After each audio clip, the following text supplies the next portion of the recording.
We are now recording. All right. Well, good evening, everyone. Welcome to the Hopkinton School Board meeting for Thursday, January 7th, 2021. We are going to be meeting here briefly in public, mostly just to vote on the go into non-public session, and we'll return to a regular public session at 6 p.m. this evening.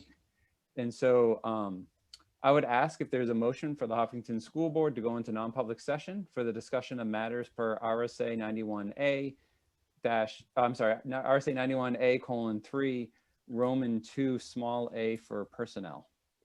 So moved. Second. Motion's been made and seconded. Norm Gupel is a yes. Andrea Folsom, yes. Rob Nato, yes. and Jim O'Brien is a yes. And so the board will be going into non-public session and returning for our regular public meeting at 6 p.m. Thank you. Seth was trying to transfer in some kind of virtual way, but if he shows up, I'll make sure I let him know to go to the other link. Thanks, Steve. Okay. All right, I can stop recording. We'll see you in an hour. We'll see you. Bye. Thanks. Bye. Bye-bye. We are recording. All right. Well, welcome back to the Hopkinton School Board meeting for Thursday, January 7th, 2021. I would ask if there's a motion for the Hopkinton School Board to come out of non-public session. So moved. Second. All in favor? Oh, actually, I can't do that. Andrea Folsom, yes. Norm Gupel, yes. Seth? A-frame, yes. I was going to call in Rob, but I don't think is he no longer with us? Ooh. I think Rob's dropped off. Oh, sorry. No, it's all right.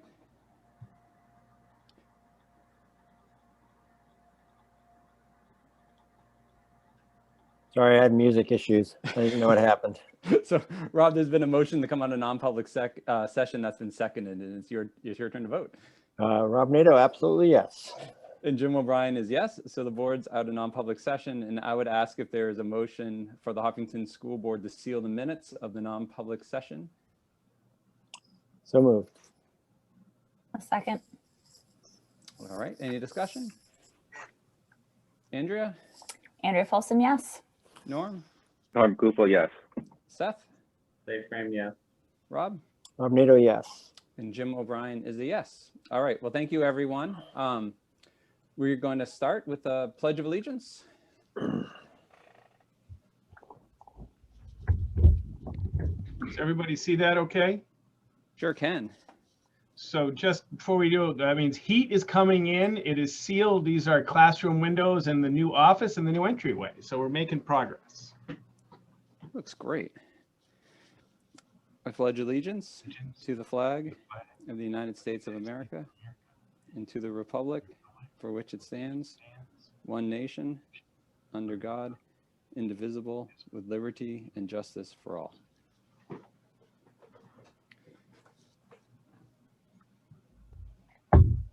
Well, Happy New Year, everyone. We've made it to 2021. We are meeting again, starting in 2021 in a fully remote manner. We're able to do that because of the governor's emergency declaration and emergency orders from COVID-19. One of those emergency orders allows for public bodies such as the Hopkinton School Board to be able to conduct our business fully remote. Without that emergency order, we would need to have a physical location for our meetings. But because the governor's emergency orders, we're able to conduct our business fully remote as long as the public has the opportunity to observe our meetings. And so we have a Zoom link available that was posted along with our agenda.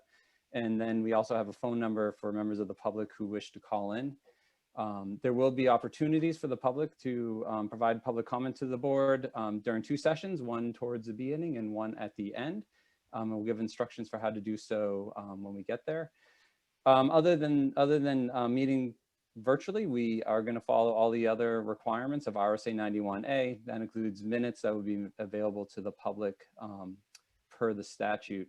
The only other change that people will notice is when we do our roll call, when we do our voting, all our voting is done by roll call votes, and so that takes a little bit longer, which I apologize for. And I didn't introduce all the smiling faces today, so I apologize for doing that. So we have a full board with us tonight with Andrea Folsom, Norm Goupel, Seth Aframe, Rob Nato, and myself, Jim O'Brien. And we're joined by our student reps, Mia Richter and Juliet Chahade. And then we have our leadership team here with us this evening, Amy Doyle, Bill Carosa, Mandy Hibbard, Chris Kelly, Michelle Clark, and Steve Chamberlain. So thank you all for joining us. Before we get into the business of our meeting tonight, Hopkinton has had a few sad deaths over the past week or two, and we wanted to have a moment of silence. But before we do, I wanted to hand it over to Steve to tell us about the people that we lost. Sure, thank you. The first is Neil Cross. Neil was the spouse of longtime English teacher, Lish Cross. Neil, I don't know if everybody knows, was the superintendent when Hopkinton was part of the multi-district with Henniker Ware and Hillsborough and a real giant district. So after I left the building, Lish would have me over in the summer for lunch, and I get to chat with Neil early in my superintendency. And when Neil would say, Steve, I used to deal with 30 board members and I only had 5. So we had a lot of discussions about the differences between, 4 or 5 districts and all the boards and just one. And we also always had to mess with bus stops. We used to, even as a giant district, you had to work with bus stops and things. So he is such a gentleman and such an educator and cared so deeply. So it's such a big loss for this community, but I enjoyed getting to know Neil as a co-superintendent, so to speak. The other is Julian Terrano, passed tragically recently, member of the class of 2012, who really did have the spirit and zest for life that we want in all our graduates. And he truly was living out his passion in Chicago. So both Neil and Julian are going to be so missed. So if you join me for a moment of silence, I'd appreciate it.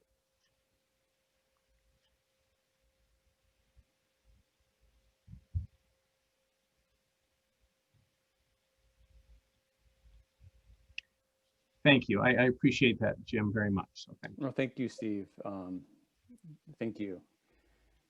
So Steve, any additions or deletions tonight onto the agenda?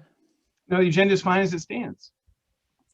And then any correspondence this evening? There's 3 or 4 correspondence, including one that when I was doing some emails right before the meeting. So there's about 4 correspondence. Perfect. So we have 2 sets of minutes this evening to approve. And so I would just ask if there is a motion for the Hopkinton School Board to approve the minutes of the non-public session of the school board meeting held on December 22nd, 2020. So moved. Second. Any discussion? Andrea? Andrea Folsom, yes. Norm? Norm Goupel, yes. Seth? Seth Aframe, yes. Rob? Rob Nato, yes. And Jim O'Brien is a yes, so those minutes are approved. And is there a motion for the Hopkinton School Board to approve the meeting minutes of the additional board meeting held on December 22nd, 2020? So moved. Second. Any discussion on those? Rob? Rob Nato, yes. Seth? Seth Aframe, yes. Norm? Norm Goupel, yes. Andrea? Andrea Folsom, yes. And Jim O'Brien is a yes, so those minutes were approved as well. So this brings us to the first public comment for this evening. And so if you're an attendee to this meeting and you have a comment for the board this evening, I would just ask that you move your cursor down towards the bottom of your screen, and you should have a raise your hand button. And if you click on that, that lets us know that you have a comment that you wish to provide. I would just ask if we can keep comments to 3 minutes or less, and just state your name and address here in town. And as I said at the top, there's a second opportunity for public comment towards the end of the meeting. And so if you want to wait, that's fine. Or if something comes into your head during the meeting, and you have another opportunity to provide.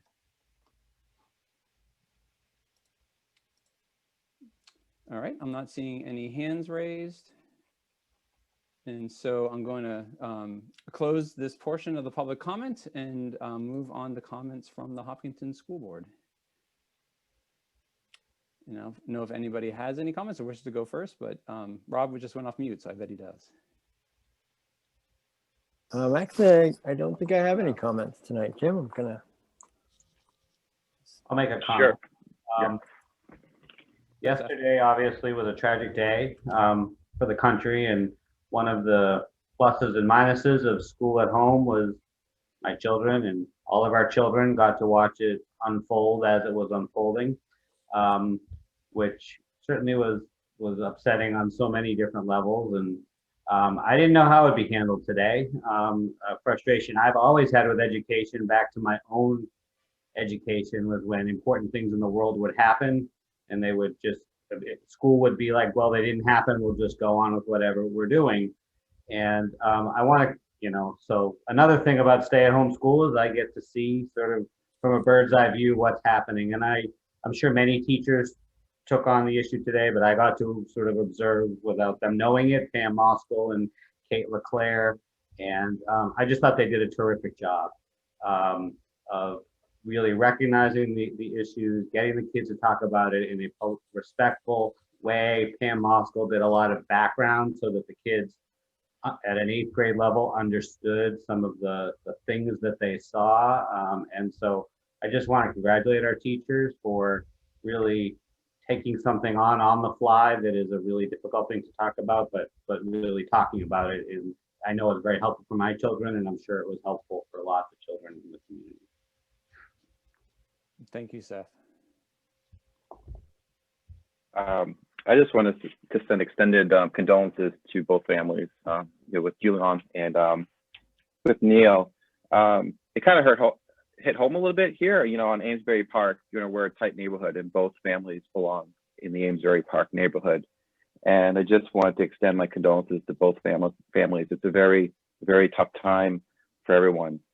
At some point, this board, hopefully with Steve's guidance, will be presented with something in Neil's memory that I hope that we can take under consideration. He was very impactful to this district and to many students. And I do want to discuss with Seth. Yesterday was a Harvardton day to watch. My family and I watched it on TV when the kids came in. My wife wanted to turn it off, and I said no, keep it on. I thought it was important for my kids to understand that this is unacceptable behavior, and that we may not agree on things, but in the end, we have to get through things. And regardless if it's on the federal level, it's also on the local level. I want to wish this board and the community a happy new year. I hope 2021 is a better year for all of us, and that everyone remains healthy and has a really successful year. Thank you, guys.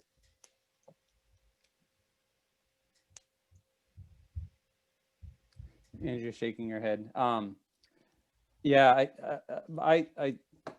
I wasn't going to say anything, but I think Seth and Norm did. I mean, I like you guys, well, both like Seth and Norm. Like Seth, I did observe some of the conversations going on with my high school children and with teachers, and the conversations were great. I think they were very helpful because I know my students were struggling with some of the emotional pieces of this, and I think having the conversations with their classmates and with their teachers was really productive. And I know that last year we had both the students talk to us during our meetings, as well as we've had our own discussions just around some of the events of last year around Black Lives Matter, and some of the racism in our society. And yesterday's events just spoke very deeply to me about that and how far our society has to go. And I just hope it's a learning moment for all of us, including our students, that this was a real example of some of the systematic racism I think we have in our society, and the work that we all have to do ahead of us as a community and as a school district to combat it. So I just wanted to say that because it's very meaningful to me, and I know it's impacting our children, and it's hard to watch. Thank you. I don't know if Mia or Juliet have anything they want to share tonight. Yeah, actually, I do. First, I wanted to say quickly that I also really appreciated that several of my teachers took time to talk about the events from yesterday in my classes today. I think it's really helpful for processing it. So that was great. And then I also wanted to follow up on the National Honor Society blood drive. I just want to make sure that before we keep planning it, the board is comfortable with it, as it does involve community members coming into the school to donate blood. So I don't know if anyone has any questions for me about that, but. I don't have any questions. I really appreciated, Mia had sent along some details, which I really appreciated. When, I forget though, what day are you guys looking to host this? March 17th, St. Patrick's Day.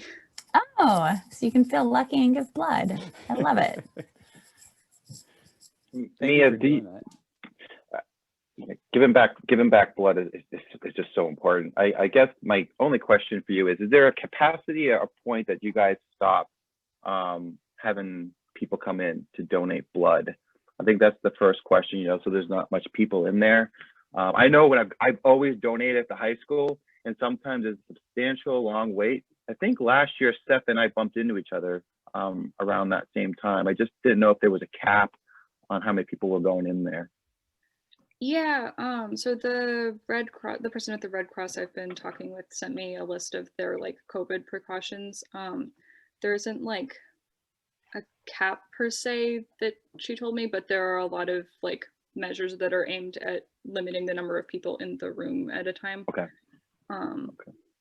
And like the way that it works is people schedule beforehand when they're going to donate blood, and so one of the things that she told me is that if the schedule is full, they're not going to accept people walking in to donate. Okay. Perfect. Thank you. I've given blood 3 times since COVID started, and they've got it dialed in. I think their precautions are quite good, and spacing is there, and the blood drive should rock on as it has every year for a long, long time. Great, thank you. Yeah, thank you. I'd also really quickly just like to thank the teachers for the way they handled the situation. I think it was very helpful to be able to discuss it and just better sort of understand and comprehend it. Thank you. All right, so we'll move on some comments from the board, and we'll move under presentations and staff reports. And so Steve, maybe I'll hand it over to you first to introduce them. Sure. The board gets a little preview of the administrator submissions for the annual town report. So we'll start with the joint one at the elementary, which is Bill and Amy. And if there are any questions for Bill and Amy, that'd be great.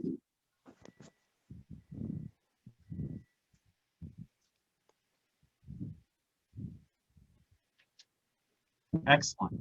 It was very comprehensive.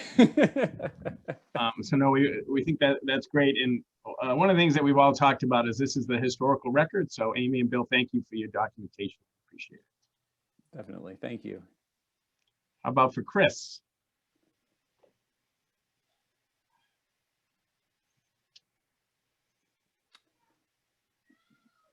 Not an inquisitive or talkative bunch tonight, Steve.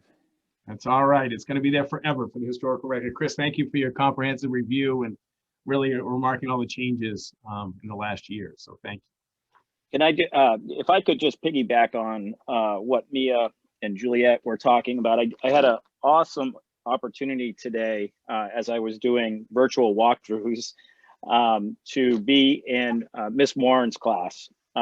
So it was even, these important discussions were happening at the middle school as well. And I was really, really impressed with the 7th grade students that were in her class that I had the opportunity to visit with today. The way that Miss Warren approached it with her students today was done with an extreme amount of care and thoughtfulness, and really, really took a factual approach, which I think with 7th graders needs to be a little bit more concrete, but it really allowed for our students to express themselves. There was deep respect for everyone's opinion in that class as they discussed and shared some fears about what they saw yesterday. So I just wanted, that was going to be part of my my feedback from yesterday in the way that she approached it. I was just really, really impressed with the way she did that. And I also had a chance to talk to a couple of teachers today about some of the things that they were experiencing in their classes as well. I tried to get into Miss Cintros's class today, but ended up having an impromptu meeting with Mrs. Gagnon, so I wasn't able to get over there. But I do look forward to getting into her class tomorrow because you know, she also you know, runs some really well-run discussions. So it's just been interesting to see how our students have been processing this, both at the middle school and high school level, and just really glad to know that our staff have been addressing something that's really important. And Chris, thank you. I appreciate you sharing that. Questions now. Becky Forstall started the tradition, now continued by Mandy. Thank you for a submission regarding the Director of Student Services report to the annual town report. Questions, and just thanks, Mandy, for doing it.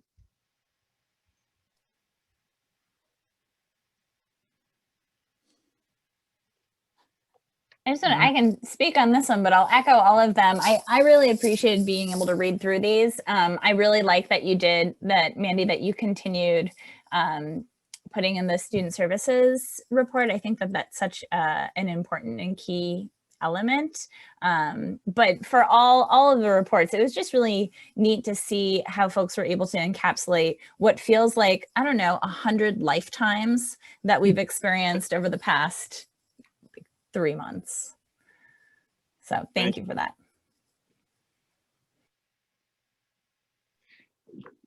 Just a couple of quick things from my report. It's a little bit of reflection over, it was my 18th submission. And I said this to the leadership team. I don't know if they thought it was as interesting. So when I started, if you saw, we were preparing for Y2K, and now we're, you know, I'm leaving as the pandemic goes. So I thought that bookend event was remarkable. The only other piece I would like to shout out to some very significant awards that are given, and that it's just difficult to give that much publicity, but it's in the town report. We have given a support staff member of the year award in honor of Bonnie Wilson, and this year was Marianne Blazinski and Vera Turner. And the Susan Graham Pazinski Teaching Excellence Award was actually started my first year. You know, Rob, if you remember, it was about 22 years ago. Mike Tim and the parent advisory with Sandra Burney. And last year it was Michelle Bickford at the elementary and Bob Woolner at the secondary. So just to give them, those are meaningful, very meaningful awards that we are fortunate, and I'm fortunate to be a part of in our district. In the last one, last year we recognized Donna Dunlop as a champion for children for our district. So if you don't mind, a little plug for those wonderful people who've made a big difference in our schools. Round of applause. Steve, we saved all the questions for you. So no, I'm just kidding. Any I just marched right in. So that's the... Any questions for Steve? No. Well, thank you all for sharing and taking the time to write that. And it is valuable for all time's sake to have them in the annual report for the district. So thank you so much. So Steve, you were gonna demote everyone? Was that the plan? Yes. Yeah, yes. Thank you all, and let's see. Happy New Year. Change to attendee. Change to attendee. Does it make sense, Steve, if Chris was going to stay for the program of studies, does it make sense to just do that now? Just move that agenda item up so he doesn't have to. I'm sure he wants to hang on to the meeting, but I'm just wondering if that makes sense. It's up to you. He doesn't. He's going to be here for the budget chat and other stuff anyway, so I think we're okay. Okay. I think that's it. Is that everybody? Did I hit it? Do I hit him? Michelle gets to hang. Thank you, Michelle. All right, so we can move under items for board discussion. And our first one, tonight's the night for us to approve the operating budget that we've been working on for the past, I think it's been the past 4 meetings that we've been working on it. So we got, I think, to a point at our previous meeting of reductions, and we asked, I think, Rob, Norm, and Steve, and Michelle to see if there's any fine tuning or places around the edges that we could look to, you know, either on increasing revenue or places we can look there, or places to decrease expenses, knowing that any, you know, major decreases in expenses were going to come out of would be deeper cuts to programs and not necessarily administrative or other types of reductions. And so I think I'm going to turn it over to Rob to walk us through some of the some of the ideas and findings that they've been working on over the past couple of weeks. So thank you, Rob, Norm, and Steve. Sure, and I'm going to try and share my screen here so I can get this up here.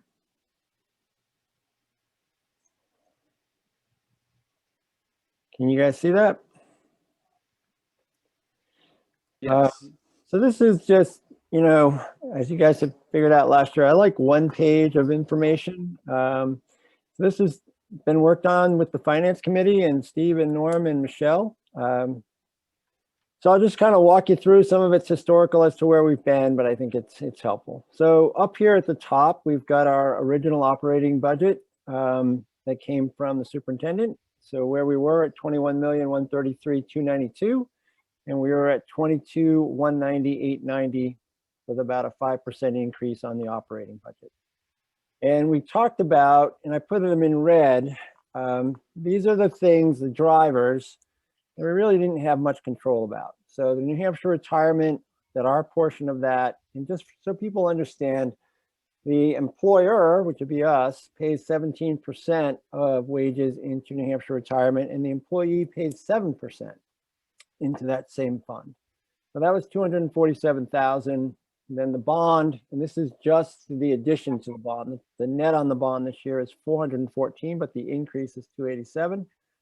Some out of district tuition and transportation at 86. So that's a total of $734,000 of the $1,057,000 increase that we have no control over. And then we had talked about increasing PPE by 100,000 in anticipation. And then our really, you know, the increases that I wouldn't say we have control over, but that are pertinent because of changes that are necessary: an additional third grade teacher, 2 IAs to support student learning and special ed, and a numeracy assistant to be shared across the 2 elementary schools. So those were the major expenses, and you can see that this one's about 3.5%. The PPE was about 0.5%, and down here in actual classes and program, about a 1% increase. On the other side, on the revenue side of life, we saw a drop off from the state of $860,000 in adequacy. And that was a combination of the adequacy and the drop in our enrollment because of COVID. Through the work with the fund balance in Article 10, that number originally was at 393, but because of our work, that number is less now. So this is where we were. This is the history. We were looking at, on the expense side, 4.92, and on the revenue side, a shortage of 1.86, which brought us to 6.78. What the Finance Committee has worked on over the last couple of weeks is what else can we do? So broken into actions on 2 sides. On the expense side, take some money or a little less money from the maintenance trust, so we won't put as much in there, although it is still a healthy amount that's going to go into that warrant article.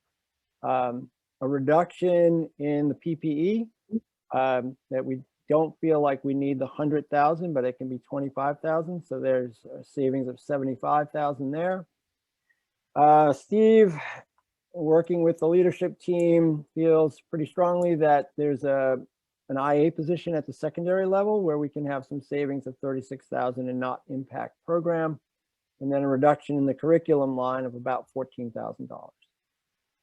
And then on the revenue side, adding $50,000 to fund balance. And, you know, that does come with some risks. It does mean that down the road, we're saying that we could get to that number, but we feel pretty confident given where we're at right now that that's a doable thing. Taking another 50,000 out of Article 10 and adding that to the revenue side. We talked a lot about, and it's come up at a few board meetings, increasing athletic fees. They are currently at $60 or $65 a season with a $120 cap per family. That was the initial fee when that first started, way back when, 2005, 6, something like that. So we're recommending that that fee increase to $100 a season with a $200 cap. And that generates about $10,000 more in athletic fees.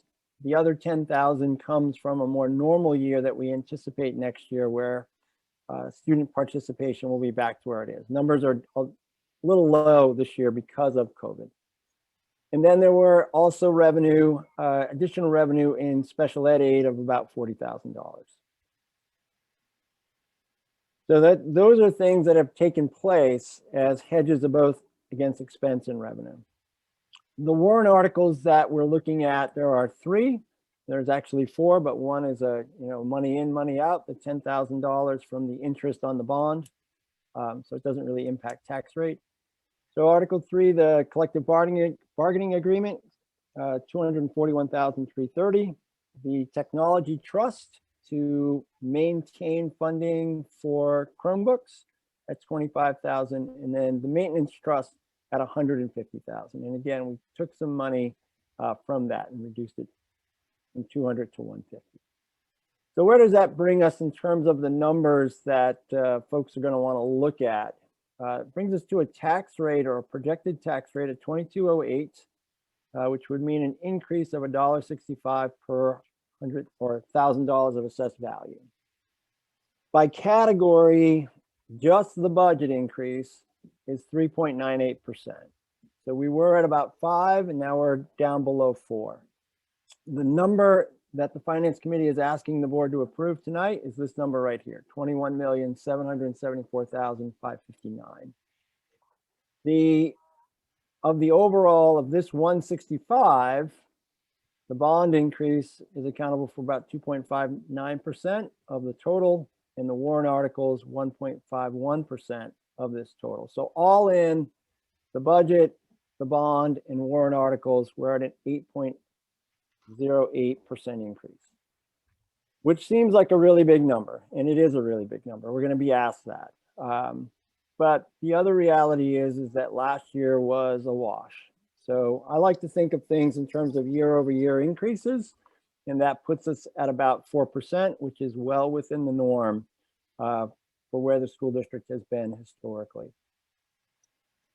So this box down here is just telling folks a little bit about, if you want to do your own calculations on the impact of your personal life, $300,000 home, looking at about $495, but per $1,000 of assessed value, it's about $165. So, the thinking for me again is, while I think we're going to have to do some work to defend this 8.08%, we've done really good work in bringing this to what is a reasonable increase on the budget. This is the Christmas present that we bought 2.5 years ago that we now have, the bill is due. And the warrant articles is a fair contract for our teachers, and due diligence on our part to maintain technology and maintenance trust. Everything we're doing here makes sense from a financial perspective and from a fairness perspective. The other side of this for me is that it really represents, our belief as a board in the educational model, because we're going to be asked to lower this budget. There's no doubt about that. We all know that from last year. That's just a reality.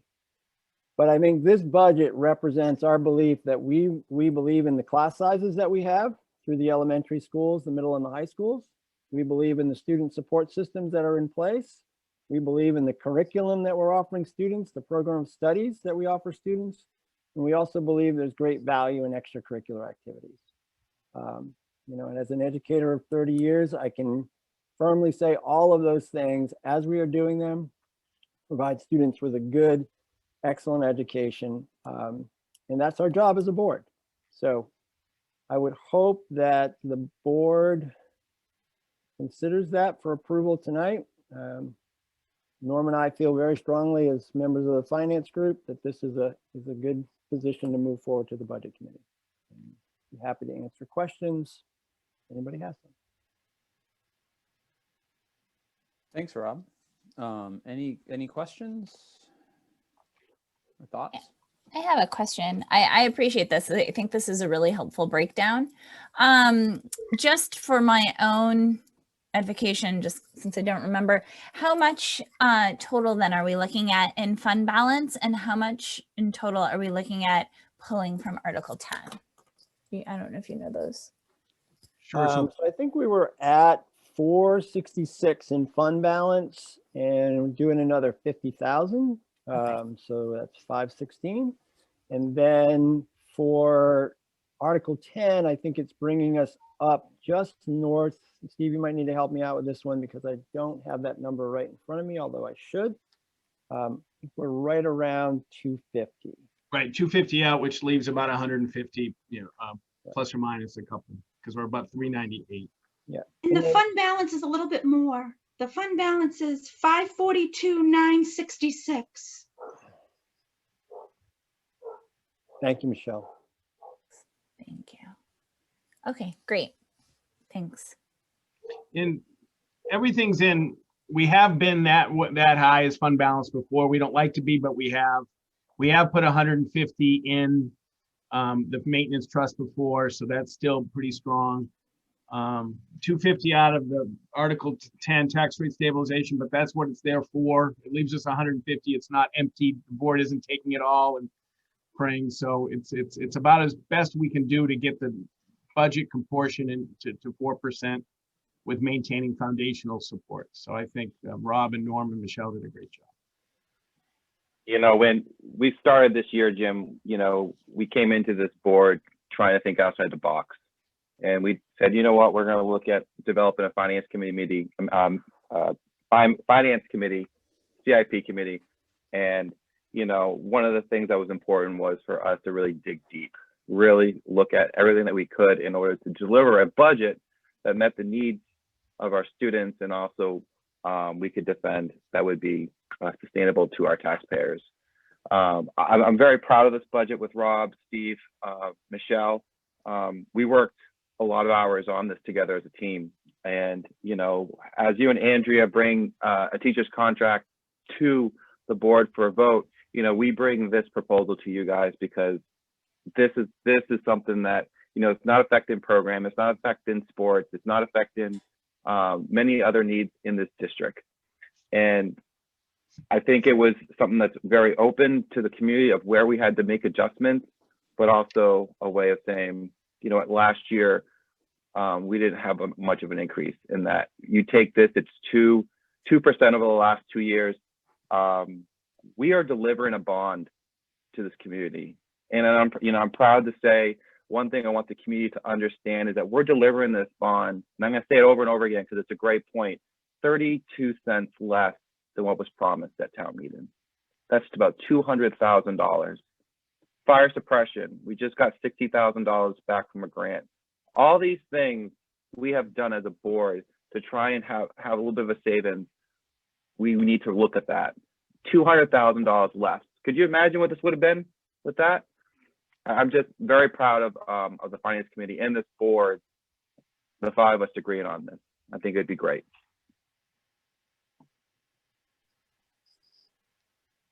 Well, I want to thank Rob and Norm and Steve and Michelle and others again for the work on this. And Rob, can you scroll up to the yeah, because I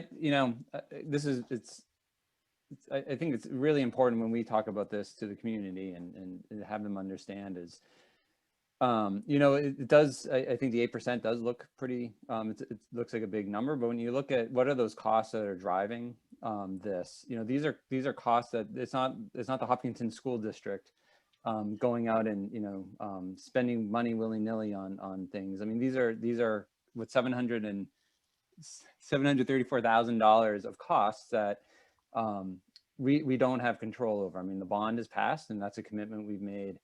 But our costs in the district, just to keep the doors open, the lights on, and employees paid, our costs are rising. And then if we look at, I think when we did the exercise last year of, what are those areas that we can reduce to last year's exercise? What could we reduce to get to a flat budget? This board went around and around and around and made the decision that those aren't those reductions are going to hurt the district and hurt our students. And I think we made a strong case to the community why we weren't going to reduce those because of the impact it would have on our students. And so I know that I went back to that list when I was looking for additional areas that we might want to find reductions. And when I revisited that list, I came away with the same impression and the same conclusion that if we make those reductions are going to harm our students. They're going to weaken our school system. And I say that at a time when we're in remote education, but my hope and expectation is that come next year, we're going to have our schools open to all our students, and they're going to come back to an in-person learning environment. And I also know that our students have been out of school for quite a long time, quite out of the school building. And while we're doing our best, and our teachers are doing their best, and our support staff are doing their best, when our students re-enter the school system, we're gonna need to catch them up on education that they've missed. And I don't want to say that's a fact. I believe that's true. So I'll just say I believe that's true. I believe our students are going to need more educational support. I believe our students are going to need more emotional support. And I just think going back to that list and thinking about what on that, I would be able to sleep at night if I were to vote to reduce that to get to a lower number. I'm not sure I could sleep at night because our students and faculty are going to have needs. And so to me, I understand that the percent increase is a high number, and it is. I mean, this is a high number for folks. I think the board last year managed the budget we had and came up with a solution that the community supported, knowing that getting to a zero increase. We said it when we passed it, that wasn't going to be something we're going to be able to repeat year to year, that was a 1 year that we made that stretch, we were able to make it work. So anyway, I'm kind of rambling on now, but when I look at those costs and I think about what the impact would be to our program if we were to dive into those reductions, I don't think that's wise, and I don't recommend it. And so I support this. I understand the costs, and I understand when people look at it, they're going to see the impact. But I think our job is just what you did, Rob, is to walk through this and explain to folks what's driving it, where our investments are. And I think the next piece is what happens if we needed or the community asked us to make reductions. We did the work last year, and I don't think that list has changed much. And so I think we should be open and honest that if there are going to be reductions, here's where they're likely to come from. And we're not promoting it, but I think that's the reality of the situation. So anyway, that was a long soliloquy. I apologize, but I support this. I hope the community supports it, and then I also hope the community understands that the total cost of the warrant also includes the teacher's contract. And I know you said it, Rob, that it's a fair contract, and I just believe it's incredibly important that that the community support that contract as we move through town meeting. So thank you very much for putting this together. I appreciate it. I'd like to just jump on there and just really highlight what Jim was just saying at the end. The fact that our teachers have worked this year with no contract during a pandemic and show up day after day really is nothing short of extraordinary. And I really do hope that folks see and recognize that, and more than, sending your teachers thanks so much, show up and support them by supporting this contract. I think that is the best thing that you can do to show your support for our teachers. The other thing I was just noting, two other points. One, I think we have a lot of good information now on the website under the budget information section. The website was redone this year, and I've oftentimes, things get emailed to us directly, but I've gone on and checked out what is available to the public, and it's really comprehensive. The programmatic budget is up there. Our different presentations are up there. I think folks are really able to walk through this, which I think is helpful. And the third thing are these expense reductions that Rob just walked us through. They're not nothing. You know, I am glad that we're continuing to fund our maintenance trust well. I understand taking the 50,000 out, but I'm glad that we still have the 150, because a couple of years ago we had leaking roofs. We saw what happens when we kick that can and decide to zero out that section. You know, PPE we're reducing, but we've spent, you know, who knows how much. I know Michelle would know exactly how much we've spent on PPE, but I remember earlier, you know, back in September, we were already talking about having spent $53,000 on PPE, and we had been open, I think, for 2 to 3 weeks at the time. You know, and again, asking our IAs we're rejuggling them around a little bit so that we can reduce an IA position and reducing additional money for curriculum. These are not small reductions. We are asking more. I'm asking our teachers and administrators to do more with less, and they do it with a smile on their faces and give us great reports. So I just wanted to highlight those 3 things as well.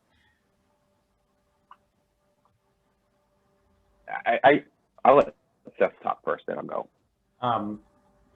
So I am supportive of this budget. I mean, this is what we've added to the schools is de minimis. There's no other way to put it. I mean, the green lines are virtually nothing. These are the things that we have deemed essential to operating the school. Everything else on here are fixed costs. And this is, you know, I spoke about this last summer. We're running a business. We're running a business where these things in red have just happened to us, and they will continue to happen to us. And this is the reality. The only reason the ultimate number looks high, as Rob says, we made prior purchases for which we owe, but that wasn't the board making those purchases. That was the community making those purchases. And by the way, they're necessary purchases. They're smart purchases. We need to have modern facilities. And so we're doing all the right things. And I'm sure that there will be people who say, well, figure out how to do with less. But we are the school board, and while trying to figure out how to do the most we can with less is our job, it's also our job, and it's really our primary job, to put forward a school that we're proud of, that the community is proud of. And, you know, we're adding the bare minimum to meet that standard. And so Rob, Norm, Steve, you know, everyone, Michelle, everyone who worked on this, I think you've gotten us to the best place we can get. And it's now our job to go out and sell it and explain it. And, you know, that's what we have to do. So. And, you know, I do want to say, you know, me, Steve, Rob, you know, we're going to work on a presentation for the budget committee. I mean, something like this is something that will help them understand, you know, where our major expense drivers are, what we've done in the process, and how we got to this number. I guess, you know, as someone who's really, really proud of this, is there any board member that has an issue with this proposal to move forward?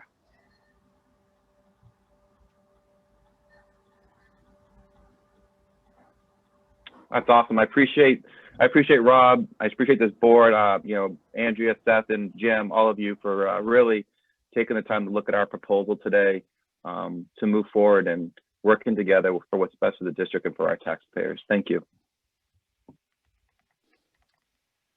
Rob, anything you wanna finish with? So yeah, you know, this is one of those things. Should I just be quiet now, but you know, I like to talk about or think about year over year, and you know, the bottom line is the tax bill, right? And that's where people are going to have concerns. What do I actually have to pay in my taxes?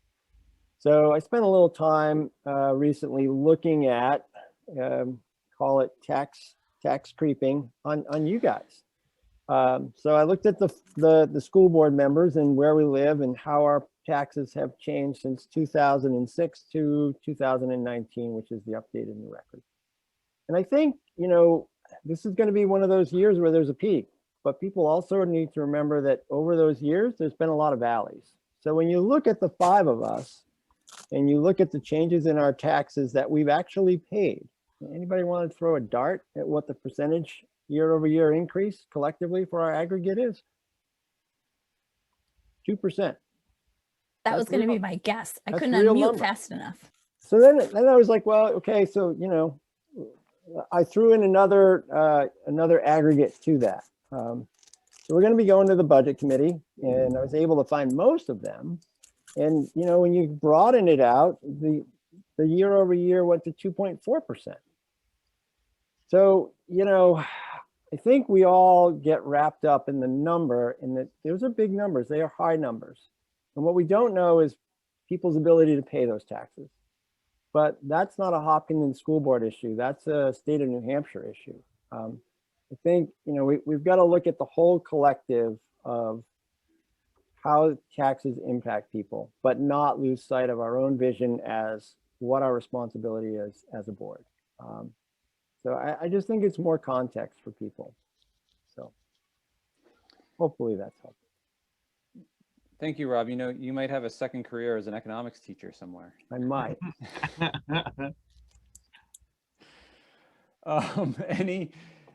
Any further thoughts? So this is an action item. We have a number of action items this evening related to the budget and warrants. And so this will be one. And Steve, when we get to the action items, or Michelle, what is the general fund budget value that we'll be voting on? So And I want to make sure I like it when Michelle audits it, but it's 21,774,559. Michelle, is that accurate? Yes. Yep. So I don't ever like to put a number. Once I did that and it was a disaster, just so you know. So 21,774,559 is the number for it. In the next agenda item is walking through the warrant. I created a quick slide to go through the whole warrant, if that's all right with Rob, or if Rob wants to do it. Let me get out of this, Steve, unless you've already taken over. Because Rob absolutely did a great job in hitting the financial warrants. And Jim, if you want, I can walk through the whole warrant, what the action items are going to be. That'd be great, Steve. Thank you. I don't know what happened. Are you taking over, Steve? Because I'm just seeing my screen. It's not good. We're all seeing your screen too, Rob. You gotta stop sharing. Okay. Oh yeah, there we go. There you go. Super. So is that all right? Want to do slide to that right now, Jim? That'd be great. Yeah, thank you. You bet. So I share my screen. Can you just see can you see that? We have a budget development. Yeah, perfect. You got it. Okay. So just to walk through, and Michelle, please feel free to kick me virtually. We're going to open up with reports of agents. That's number one. Number two is what Rob just did. That's the budget. Number 3, 4, they kind of go together. That's the CBA and the special meeting authorization. The first one is the funding, and the second one, if the first one doesn't pass, right, the authorization. Number 5, this is where the law changed, and we're asking to raise the maximum retainment amount of funds to the amount acquired by law, allowed by law. Does that sound familiar? Does that remember everybody?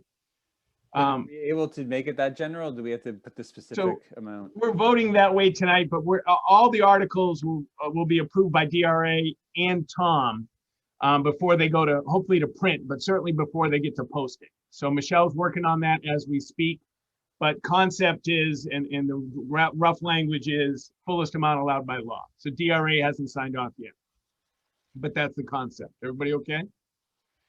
The next one is what Rob alluded to. This is interest from the bond stays in the project. So we're trying to get whatever interest is, and Michelle by DRA has to put in a number. So we're thinking up to $10,000 in interest because we get the bond, right? And it's not with us that long because we're spending the money, of course, on the schools, but that's Article 6. 7, Rob talked about it, is the trust, is the technology trust. 9 is the maintenance trust, and then, sorry, 8 is the maintenance, and then 9 is the transact. So the 2 that we didn't hit with Rob was the article for the raise, the retainment, and then he just briefly hit the interest in the bond. So there's articles, action items tonight, hit each one of those. Is that okay? No, that's perfect. Thank you, Steve. Are there Michelle, any... how do I do? I just want to make sure she's okay. Sorry. No, don't be sorry. I just asked if there's any questions on any of the items or any concerns with the action items. Perfect. So tonight we'll yeah, congratulations. So tonight we'll vote on the budget, the action items for the warrant, and be in pretty good shape to proceed. Actually, be in great shape to proceed. When is the budget committee presentation, Mr. Goupel? Yes, next Wednesday. So Steve, myself, and we're going to get together with Rob, and we're just going to put some things together. You know, the presentation will probably be a little bit different. I definitely like this, taking this piece out, but it's next Wednesday, Jim. Perfect. And special thanks to Michelle. I know there's a lot of work to translate this into documents for the budget committee, so thank you for doing all that. Sorry we couldn't get this done soon before the holidays. All right, if there's nothing else, we'll move on to the next item on the agenda, which is operating and learning in a global pandemic. And Steve, I'm gonna hand over to you for a status report. Sure, and I'll just walk. So the first piece is just where we are on schools. We haven't had a lot of information from the community because we've been out on break and we've also been in remote. Just a couple other global things impacting where we are. We did the executive committee on the building project authorized some work in our Maple Street and high school on flooring, trying to capture some of this time. And it started out capturing just the December break, and with some overflow. And all this is trying to front load work to make sure we can finish the project as much as we can by September 1. So that was the goal. And as we've talked, and we have a building meeting next week. When we started pulling up flooring at Maple Street, we did have to go to an abatement of asbestos. So right now the hallways are still full with equipment, and we are expecting that to be ready to go. And the same thing, the high school hasn't had the abatement issue, but we still haven't been able to release all the rooms from flooring. But early indications are the flooring looks great. So a little piece there. And so at Herald, we haven't had much communication from families, which we hope is a good thing. Maple Street, again, we haven't had much communication from families. We have a staff member in quarantine because of a household positive, and we have one staff member who's positive at Maple Street School. At the high school, we have about 10 students, and the communication at the high school is, and we appreciate, is really connected to athletics. They are connecting with coaches, they are connecting with Dan, they are connecting with Amy and Chris. So we have students in quarantine, and we have 3 positive people who have connected with us. And we have a couple of youngsters who are waiting for tests based, not, having symptoms. So the question is, and I spent some time with the nurses and spent some time with the leadership team about where we go. Our decision-making matrix right now, I think, is at, as of yesterday, 73 cases per 100,000 7-day average, which puts us at, our tipping point was 25 plus, so we're well above that. And talking with the nurses and leadership team, a couple of things that are guiding principles, and you've heard this from me before. Consistency. What can we look at you and implement in a consistent way? Stay in for a while or go out for a while. That in and out is difficult on all our population. So that's something that we have to be concerned with. In discussions with the nurses, we don't think we've hit the post-New Year's bump. And in talking with the nurses, we have seen significant increase recently in positives. So the concern is jumping into school and then having all this information going right back out. The other piece, which is a real concern for us, and Jim, you and I have talked about this a little bit, is our custodial staff. So we had a custodial staff leave us who has left the district. We had another custodial staff member head into the hospital today, non-COVID related. We're not sure about how long that position will be unavailable. We had a custodian who in our district who is still, he's recovering, and his family's recovering from COVID. and we have another one who has a planned surgery regarding. So if you ask me to look you in the eye and say, could we be in school today and guarantee our disinfectant and our cleaning procedures? The answer is no. Our current, basically we have 4 staff impacted, and our cleaning procedures and our disinfectant procedures are very, are very substantive. And because of that, Michelle and I are very concerned just about our ability to follow the procedures that we've committed to the community, we've committed to our employees. In talking with the leadership team, a decision about a defined time period would be good for us all. So what I'm recommending tonight is we move from January 18th to February 1st. And that gets so out, and right now we're planning to come back, I think, on the 18th. Does that sound right? That date, which is about 2 weeks from the other, it's less than 2 weeks.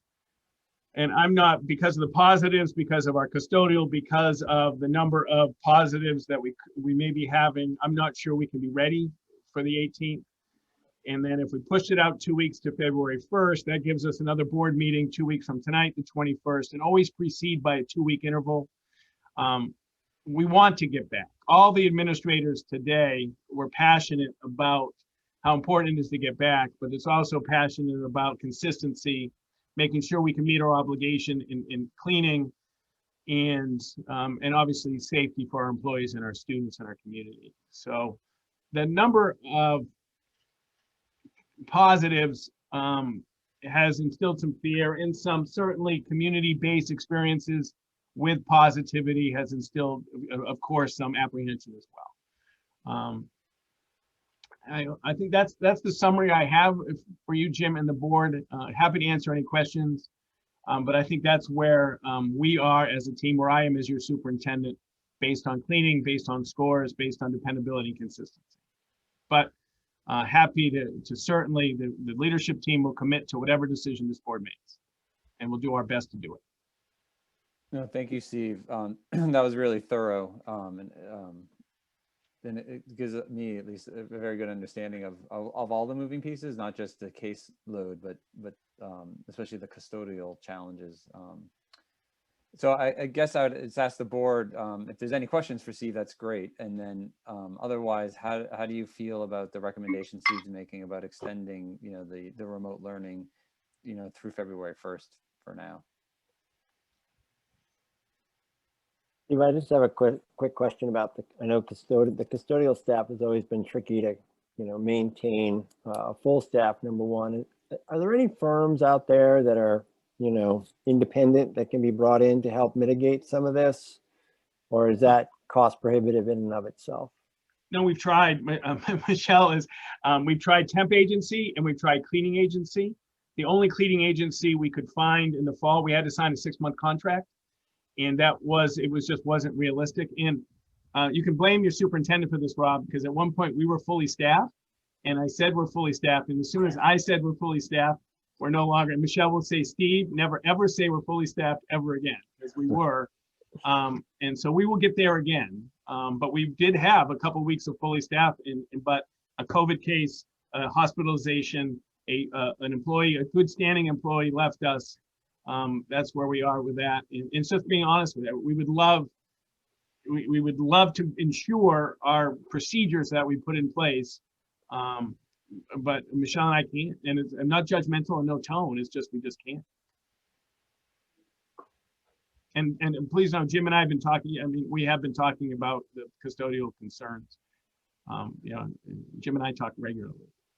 So the plan would be to communicate to the school community that the next go-in date would be February 1. That's what we felt. And we'd get another 2 weeks. We'd get past perhaps the post New Year's bump, and we get some down, and we know better about our custodians. And we have a few active cases right now that would put us in our decision-making matrix. So, it's not a great solution, but it's a solution that I think at least meets consistency and gives us a chance to get our custodial group back in. That's the best I can do for you. Thanks, Steve. Yeah, I appreciate the thoroughness as well, Steve. You know, I'm comfortable with the February 1st. I, in good conscience, cannot send students and teachers and staff back if if we're not able to provide the clean environment that we owe everyone. So I appreciate this rundown, and I'm certainly supportive of that recommendation. So thank you for that.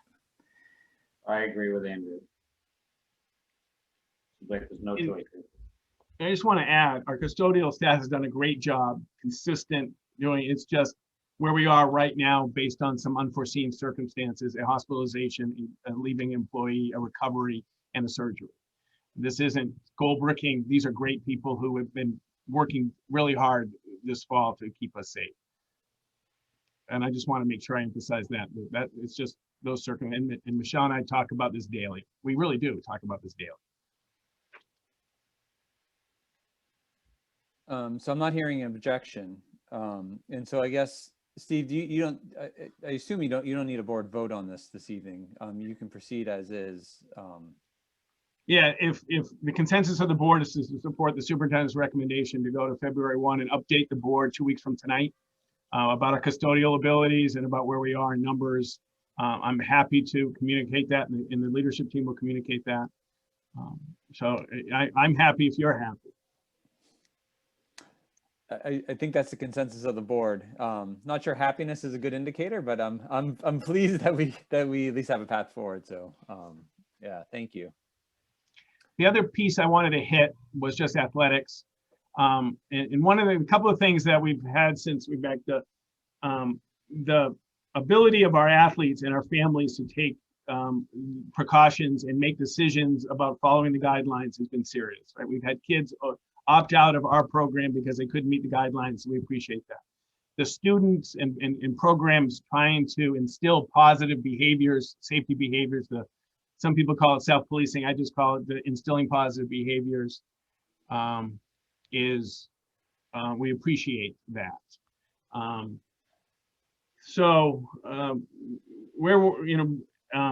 Dan, Chris and I meet, we have great communication with other schools, and would like to, depending on a case-by-case analysis of where we are, if Amy, Dan, Chris, and the opposing school principals, nurses say it's a go, and if it's not, it's a not. So really have a strong communication and go, because we've exhibited it in the past, and I think we have that now. But that's where we hope to be. That's where Dan and I felt about it. Does that make sense? I don't know if I can just gobble that all up. So I'm going to pull a Norm. You know, this is not emotion. This is just Norm being Norm. Community, take a deep breath. No hands yet, and just let me be Norm for a second. As you know, last month I was pretty passionate about saying no to winter indoor sports. I'm going to say a few words because the next step is competition for the team. I have nothing but respect for this board, for our superintendent, for our community, and for our students. I know I'm probably one of the only few board members here that feels that winter sports competition shouldn't happen, and I'm okay with that. It's okay to disagree, but let's all remain respectful. We all have an opinion on this on the board, and we all try to do our best.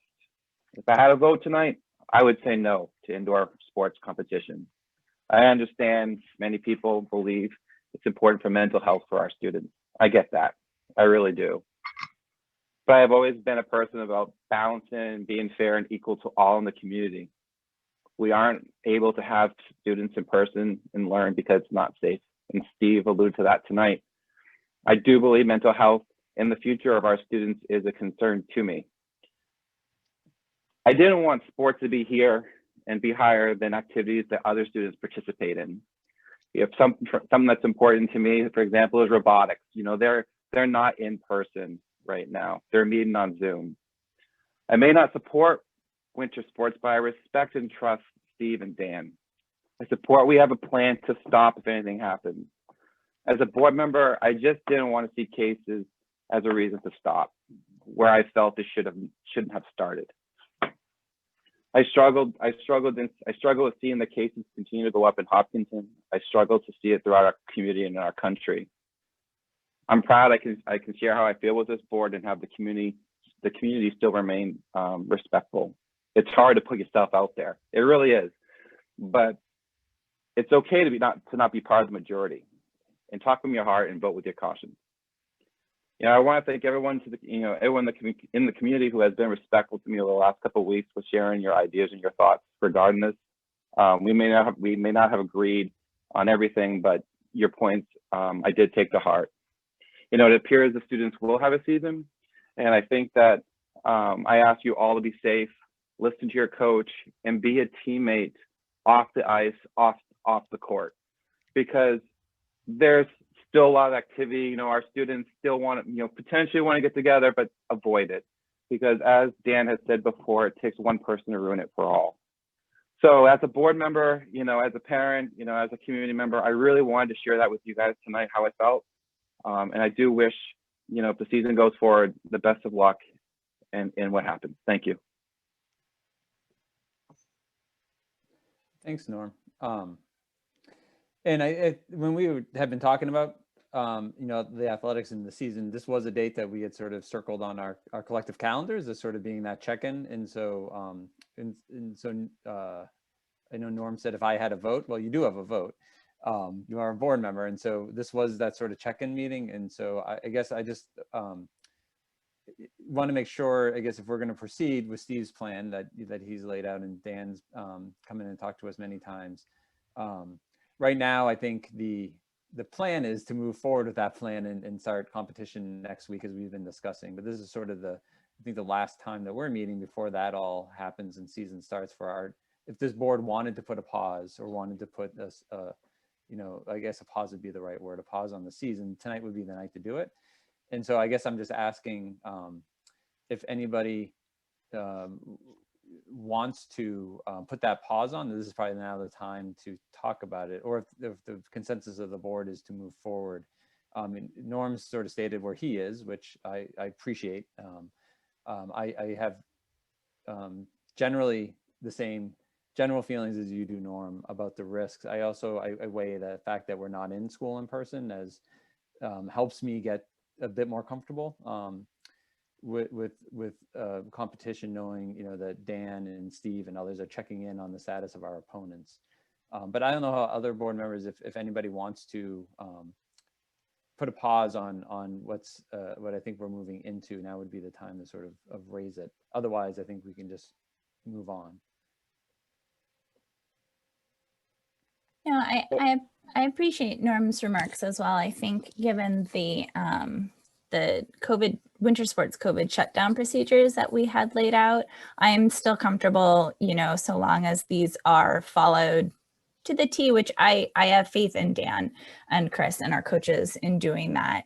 But I would also echo Norm's call to action for our student community and helping us support everyone by staying safe as they can. I mean, community spread is also very much alive and well.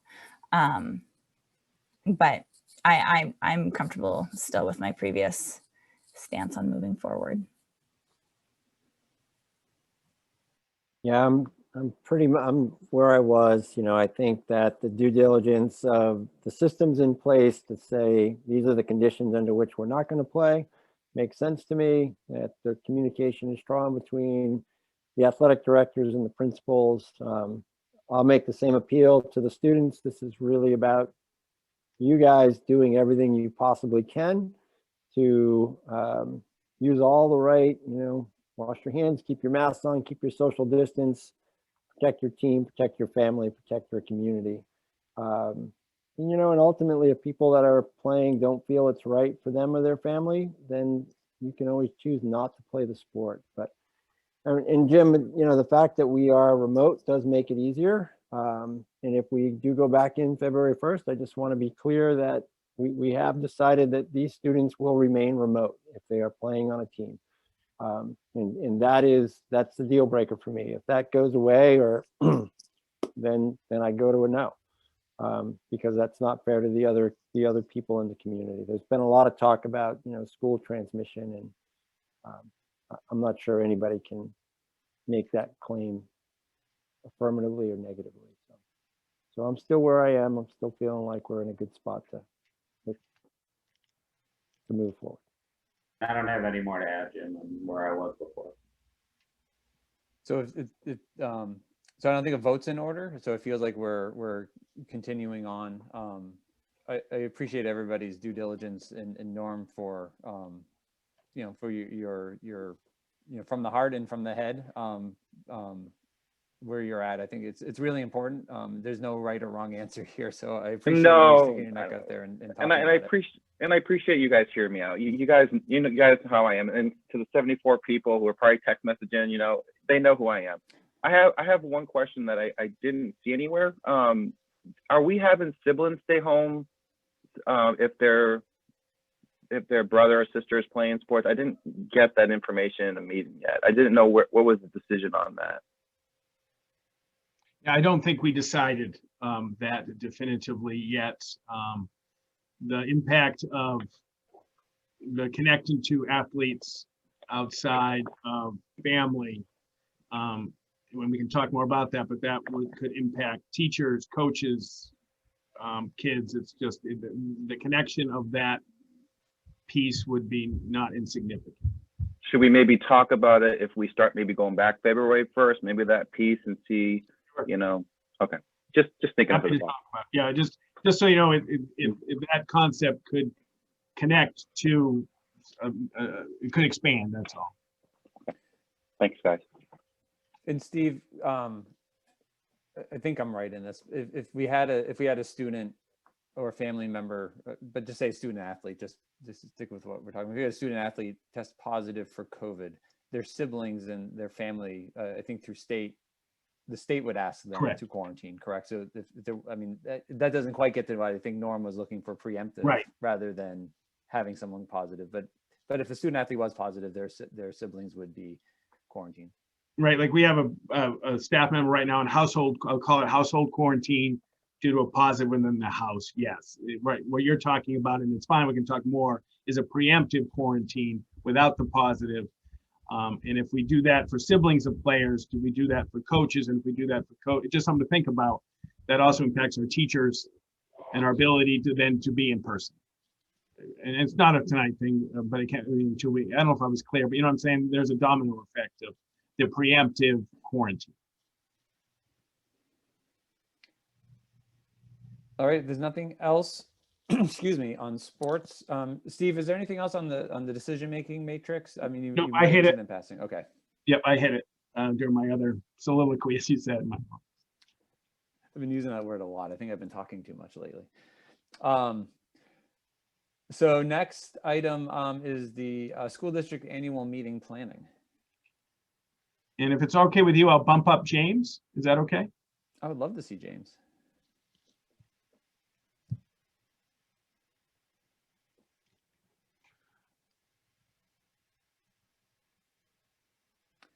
I passed Mr. Newsom like 2 ships in the night just yesterday, I think.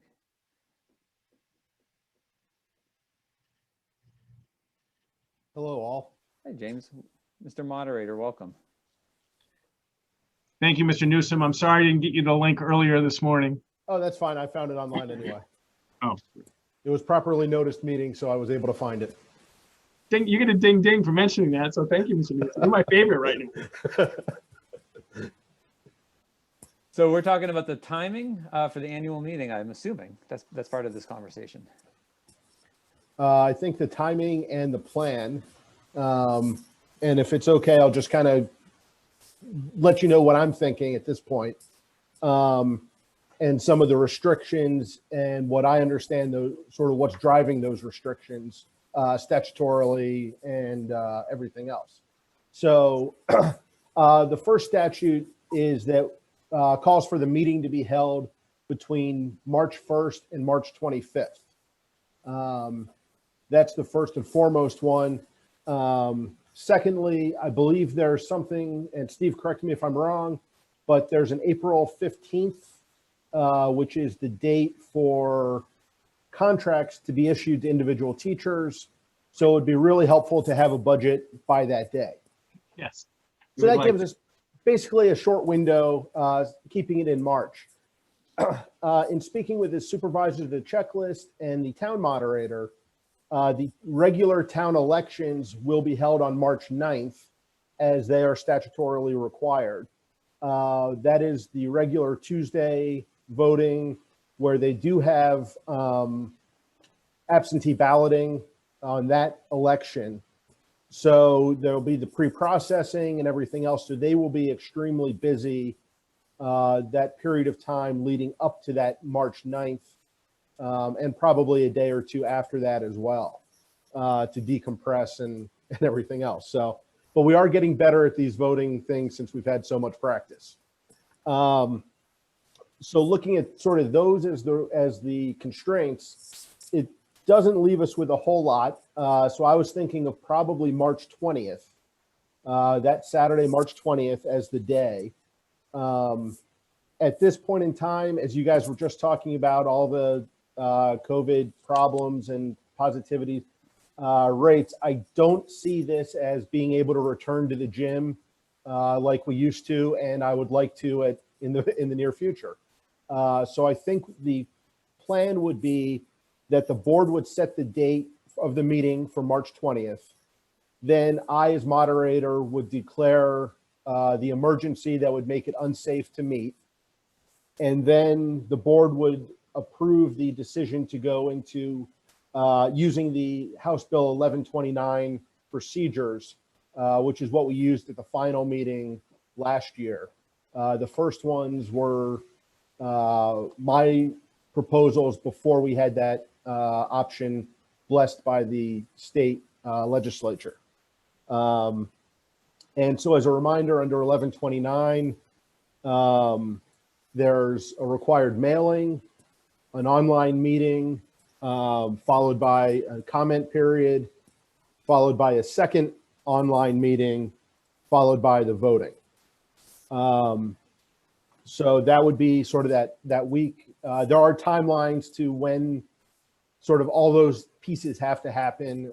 I don't have those date requirements on me handy to kind of draw out the finer details of the plan at this point. The one other change is that we are receiving advice, guidance from the state, either, and I can't recall if this is from the AG's office or from the municipal association, that the pre-printed ballots should not be used. So instead of printing them at home, we would have a stack. People would drive in, fill it out on site, and then deposit it into the ballot box to vote. So that would be a little bit of a logistical change. It would make it easier that we would not need the index cards on the windows, since we know we're only handing one ballot to one person in the car who's registered, or two ballots. So we have that level of control where we wouldn't need the index card at that point. And I think that is sort of where I am thinking, again, with the need for the people to fill out the ballots on the day of, it would require probably a little bit more parking and logistics sort of coming after the check-in before the ballot box. I'm not sure if the high school is still the right place for that, or if there's a way we could kind of utilize the library and kind of loop all the way around behind. That's something I will work with the supervisors on and see if we can come up with a plan. I haven't been over to the library to sort of analyze what that would look like back there yet. So, as well as then kind of speaking with some of our key volunteers and get them sort of ramped up and ready to go as well. So, so that's what I was thinking at this point. So any questions for me or?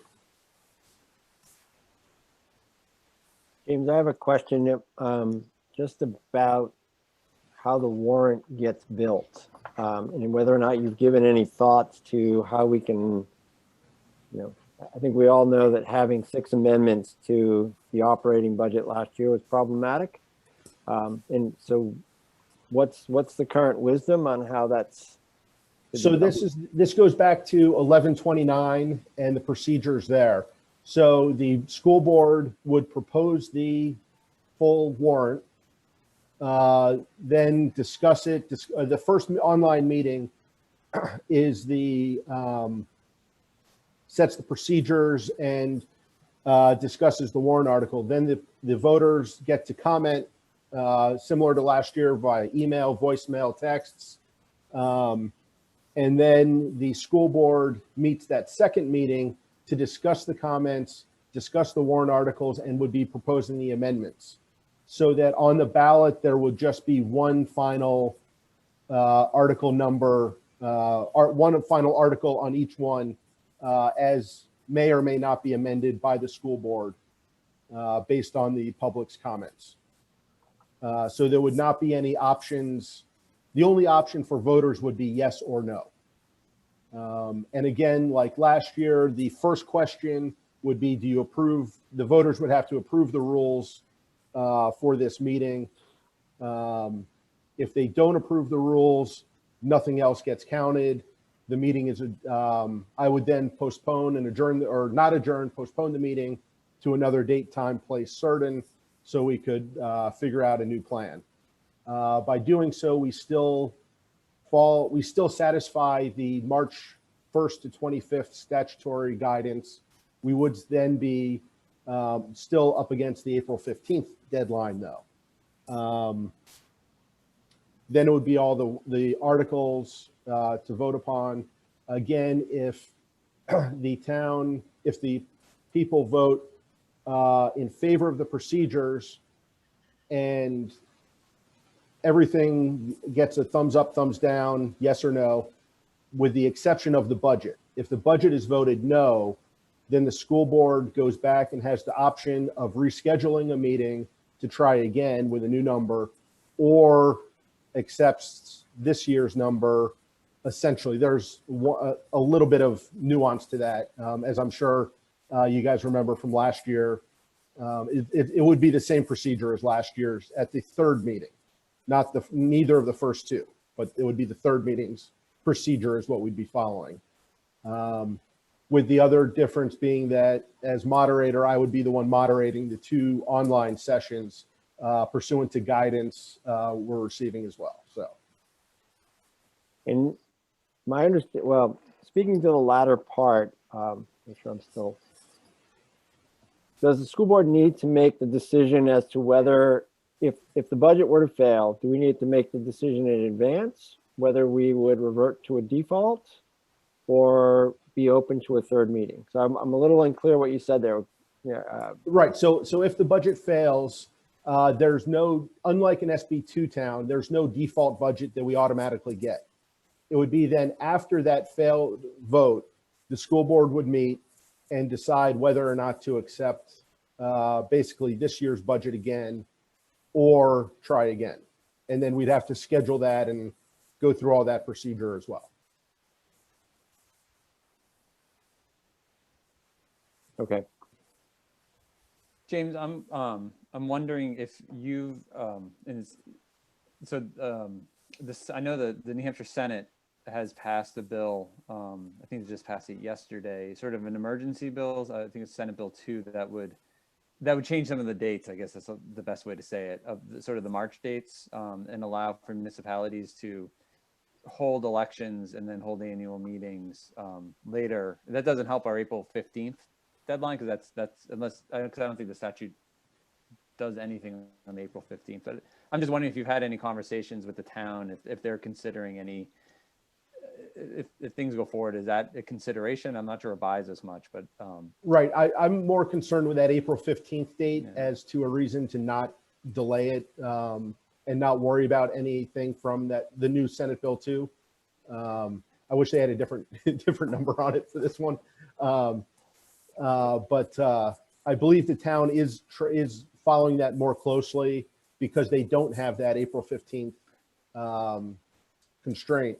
So I think their view would be to try to go later to see what other options would be available. and my only, and this isn't for you, James, and probably just for the board to think about. So with I guess sort of the incoming both in Biden administration as well as the new Congress, one would assume, because some of those people have run on the idea of additional support for state and local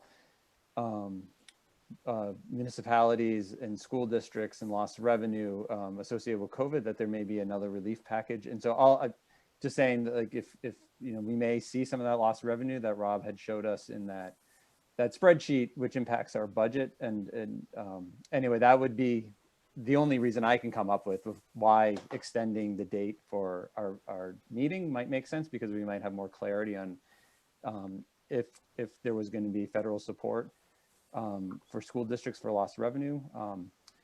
And none of us have a crystal ball, so that may never come to pass, and we may just extend the date for no reason. But I did want to put that out there because, as we think about our budget and what we're presenting, and not knowing what all the playing field is going to come out, that is an opportunity. But it also has negatives, which is April 15th is sort of a hard and fast date. So I don't think there's an answer. I just wanted to put that on the table. And another quick question, James, on March 9th for the town elections, that's going to include the school board elections as well, correct? We're only needing to focus on our budget and warrant articles. Okay. Yeah, yeah, all the 11/29 on the 20th is the business meeting and not the election day. Okay. Yeah, I mean, I think that looks good. I know that we, like 7 days prior have to do the initial meeting and then the second meeting, and 7 days prior to that first meeting, we need to send out a mailing. And the 20th would give us time that if we did want to do this a second time, while it would be tight, it would be doable. So I appreciate that you've given us 2 opportunities to have this fun, not just one, but hopefully we can get it done in one. I'd like to just, it's not for James, I guess, per se, but I'd like to ask the board if it's okay if we can ask Michelle and Steve to get a quote for the mail-in. I don't think it's really a safe thing for us to be doing it. It's a very short couple warrants this year, and I'd like to ask the board to please support them getting a quote for that. It's actually a direct mail-in to every single voter, not household. So it's a lot of people. So Christina and I will get one. So I appreciate that very much. The days that you and I and Jim and Andrea, that we spent doing that. And I think Andrea has perhaps a lead on a company for us that we can take a look at. But you're right, it's not every door delivery, it's every voter. So I thank you for that consideration, and we'll look at that. This is I don't know, it's not really a question, it's just a thought, and partially for James, I guess, but partially for the board. I'm very hopeful that things are going to go well and it's all going to be done on the first time we do it on the 20th. But perhaps if that is not the case, is there any wisdom in saying, in broadcasting to the town ahead of time, we will either be accepting this budget, or my position that we would want another meeting and it will be on X date. So in other words, on the 20th, if our budget fails, we will reconvene on April, whatever the 2 weeks after that Saturday is, for another run through, and make that very clear up front. It would allow us to schedule. It would allow people to understand the mechanics that might be coming if we don't get an affirmative on the budget.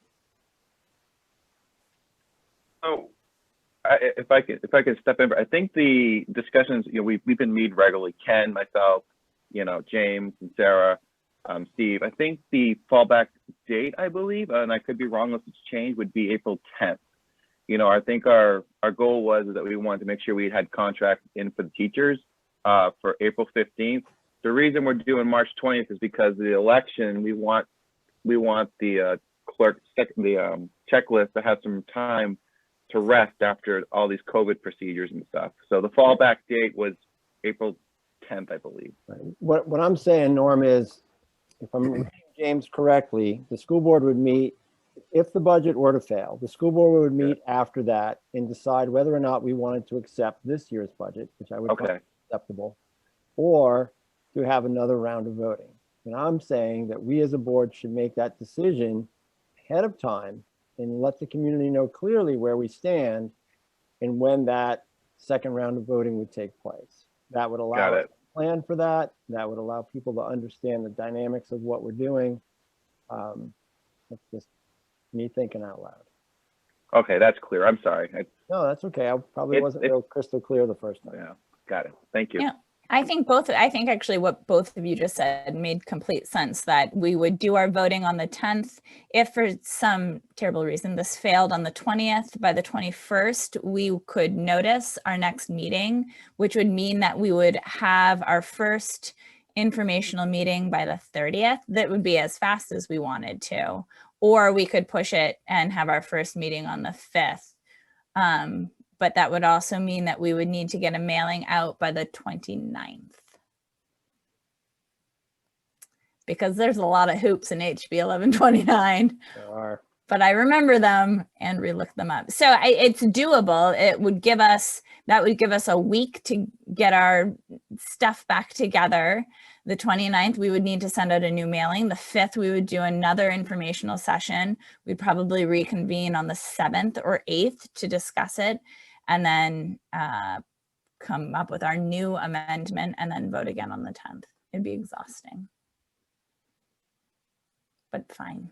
Sounds like a plan to not happen. Yeah. But I agree, Rob. I think that accepting last year, I think just put that stuff up in red again and say, for this reason, we cannot accept last year's budget. It just won't work. For tonight, it's really important that we adopt the 20th or a date, because Michelle has to input in the DRA system, and it all starts from a date. And so if that's the piece tonight that starts the ball rolling, and then everything from there can stem. Does that make sense to people? I just wanted to make sure we supported Michelle for the DRA entry and all that work.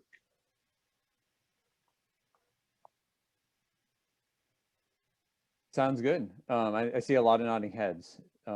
That's a good sign. So it sounds like the 20th. Is that a vote tonight, Steve, or is that, it's not an action item, it's sort of a consensus, and so it sounds like the 20th is the date that we would set. Right, and we put that, and that actually goes on the warrant, right, Michelle, in a few places and things like that. So yep, as long as that's the date. In the past, we used to remember, actually, I think we talked about it. That's at the joint meeting with the select board. That's what started all this ball rolling when we had that in October. So now I think Michelle has what she needs. So we're in good shape. James, can I ask you one clarifying question, just so I understand it? When I asked a question about the Senate Bill 2 that's coming out, you said that the town's considering it. Are they considering it for their annual meeting or for the ballot vote?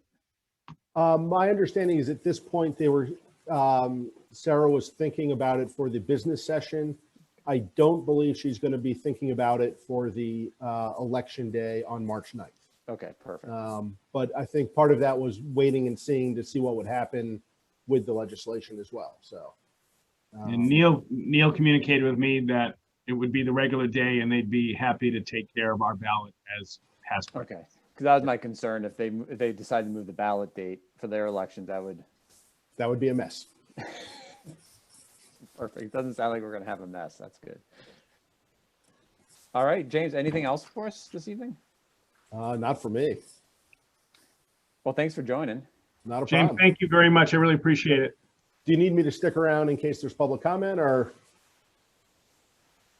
you guys can handle it? Perfect.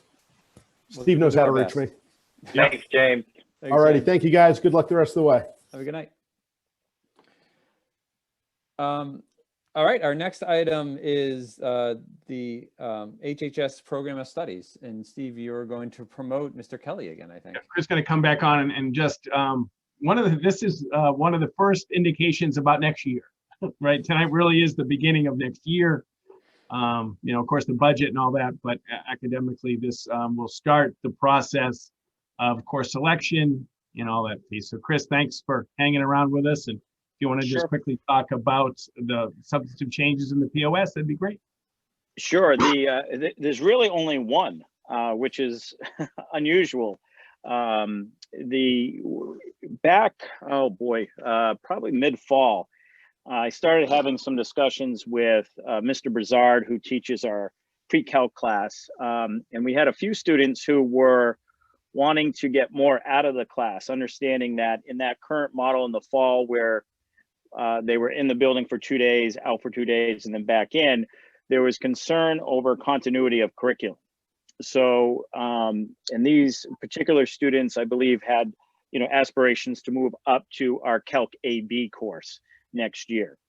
So, as I started thinking about this more in regards to, again, keeping our district goals in mind and our core values and beliefs of how do we move people forward during a pandemic, I went to Melanie Thornley, who was the department chair, and I went to Jim Brizard, and I kind of pitched the idea about how do we, you know, coming up with a course where we could bridge our pre-calc students to prepare them for Calc AB, for those students who want to move on. So, I did some research today. I didn't have as much time as I would have liked today. We had a couple of things that came up to look into different subject areas, and it did come up in our leadership team that in the area of math, that's one of the areas that students across the country are really lacking progress in because of the pandemic. So this kind of addresses that to allow students next year to take an Introductory to Calculus course is a title that we gave this. And this is really the only course that we've added to the program of studies. It would be a one-year opportunity only because we're hoping that we're back into, you know, school full-time next year. But this would be a stopgap measure, if you will, to help bridge, and it would then pick up next year on the subjects and units that Mr. Brizard was not able to get through. Because I had a conversation with him and I said, you know, how many units do you think will you be able to complete? And I think we would be like 2 to 3 units shy by the end of this year. So in this current new course, if you will, in this proposal, it would allow students to complete any of those necessary pre-calculus topics and be ready to move on to Calc AB. And that would be primarily, there are some sophomores that are in that pre-calc, so juniors, they could take this next year, and then senior year get into Calc AB. And we may have some juniors in the course or seniors in the course next year too. But really it's just to help prepare them and keeping them moving forward. So again, I believe this, you know, ties into our core values and beliefs and trying to find innovative but traditional ways to keep our curriculums going and still trying to ensure the district goal of high school plus. So that's really and it's on page 34 of the program of studies if you want to read the course description. But outside of that, everything else is the same, and our typical English electives that didn't run that ran this year won't run next year. You know, that flip flop back and forth. But outside of that, this isn't there aren't robust changes. It's only a new course. It doesn't require necessarily. You know, we'll look at how we handle the staffing moving forward once it's approved. And Steve and I have talked about that. So, you know, I really appreciate Mrs. Thornley and Mr. Brizard working with me on this as we try to, you know, just tackle some of the things that have come up because of the new models we have to work through. So who takes Calculus AB? So if you were, I mean, clearly you've been in pre-calculus during COVID, right? I mean, by definition. Right now, yep. So everyone's short, right? I mean, sort of, again, by definition. Mm-hmm. So is this in replace of, or will both be running? And if they're both running, what kind of student takes the AB course? Yep, so we've talked about that too, and there may be some summer work for those students who are really able to understand the concepts of calculus and do some learning on their own. We've given students summer work in the past, and I know Mr. Brizard last year worked with some students over the summer as well to help prepare them for the AP Calc AB. So that is what we will look at doing next summer as well if we need to. I see. We just don't want to lose the AP program.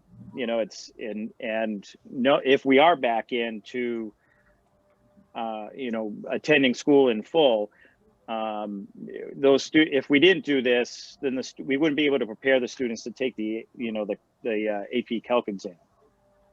So the new course is Calc Light, not thinking they're going to take the AP exam. And then the more advanced one is the typical AP class. Right. So students in this particular course won't take the AP exam. Right. It's not an AP course. Right. But my hope will do, my hope will be for those who are sophomores right now taking pre-calc, will be able to take this introductory calculus and fill in those units that they've missed, but then be ready in their senior year for Calc AB. Yeah. Now, some of our students may decide to move to AP Stats. That's another course that's pretty popular. Mr. Zipke teaches that. So there are still other options for our juniors and seniors to move up to after this year. Any other questions for Chris? This is an action item tonight, so we can get it to the printer and all. Well, in the old days, the printer, get it all set for sharing. So, if this question comes up, why aren't we doing this in other areas of math or in other areas in our curriculum? We discussed this with, and Mr. Daly, our director of school counseling, was also part of these discussions, is, when we move from Algebra 1 to Algebra 2, we can pick up where we left off this year.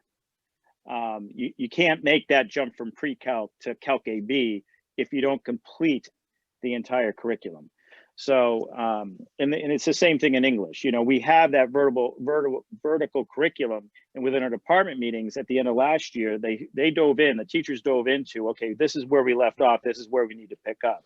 So I think it's not easy work, but the discussions are easier to have in other areas than it is in math. So just to give you a little background why I'm not proposing this in other areas.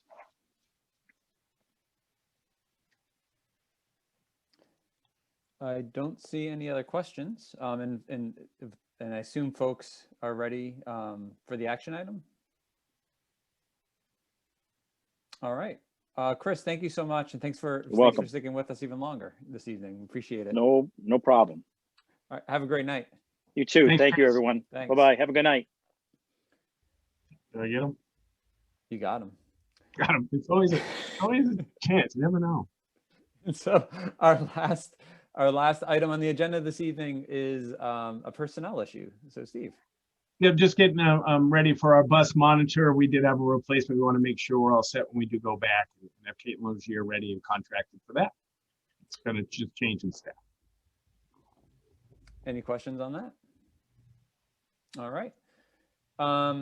So we have come to the second public comment for tonight's meeting. And so if you're an attendee and you wish to provide a public comment to the board, I just ask you to move your mouse or cursor towards the bottom of your screen, and there's a raise your hand button. If you click that, that would let us know that you want to provide a public comment. And same rules apply as the first public comment.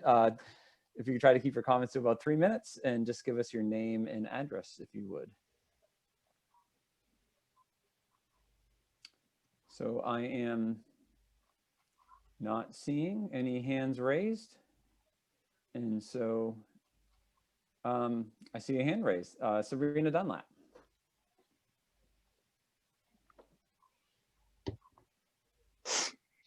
Hello, Hi. Sabrina. Hi. Could you guys just give a little more color about why you feel comfortable with moving forward with playing games with regard to indoor sports?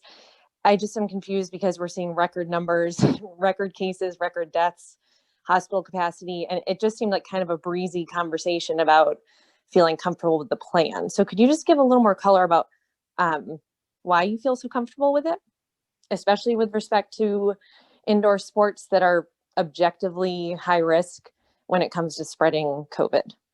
Thanks. Sure. I guess I'll start and try to pull together what I've heard in different conversations with board members, but please others jump in. I think this board has been talking about athletics since last August, maybe. Sounds about right.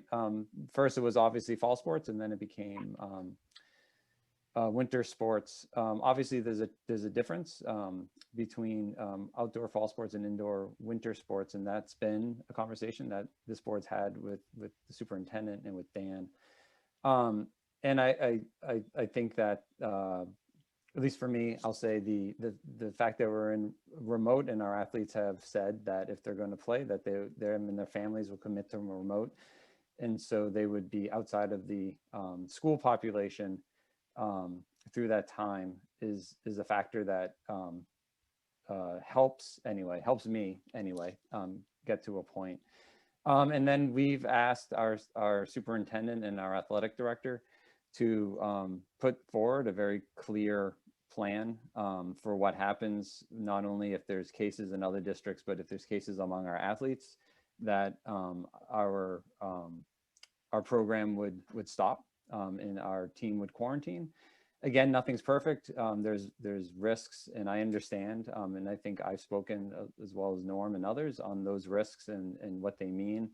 I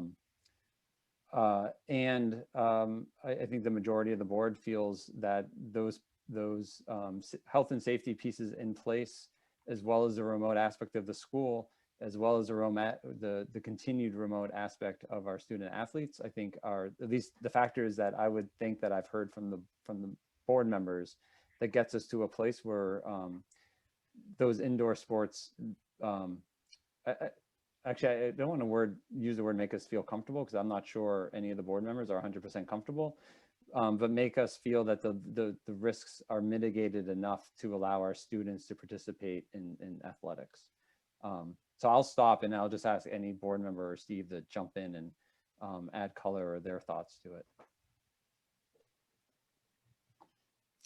And no one wants to, so I must have hit a home run. Oh no, Rob does. Well, I just feel like I should speak to it because I felt like I was sitting in the middle on that one. You know, Sabrina, it's, as I said a few weeks ago, this was the epitome of cognitive dissonance for me. But the variables that brought me there was that essentially I feel like teams are operating in a bubble, and they're separated from our school community, that there are protocols in place to act if we need to, in agreements with other schools. And one of the things that we talked about was, you know, what's our role as a board? Is it to protect the school community, or is it to prevent community spread?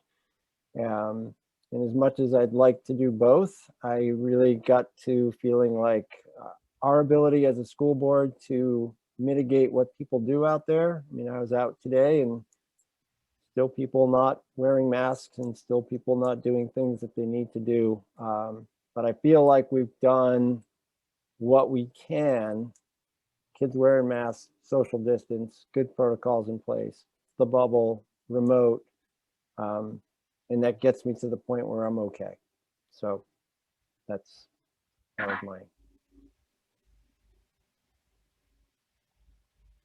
And I can jump in with mine too. And I know that we've talked about this before. I mean, I don't think any of this discussion or decision is easy or breezy or anything like that for me. I just know that the two risks that I have been weighing are a mental health component, are a suicidality component, and are a COVID safety component. And I think Rob just spoke to, you know, it's not necessarily like I'm comfortable and I think it's great and I think everyone should go out and play. I think given the set of limitations that we have put in place, I am as comfortable as I can be coming down on supporting this, you know, risk A versus risk B.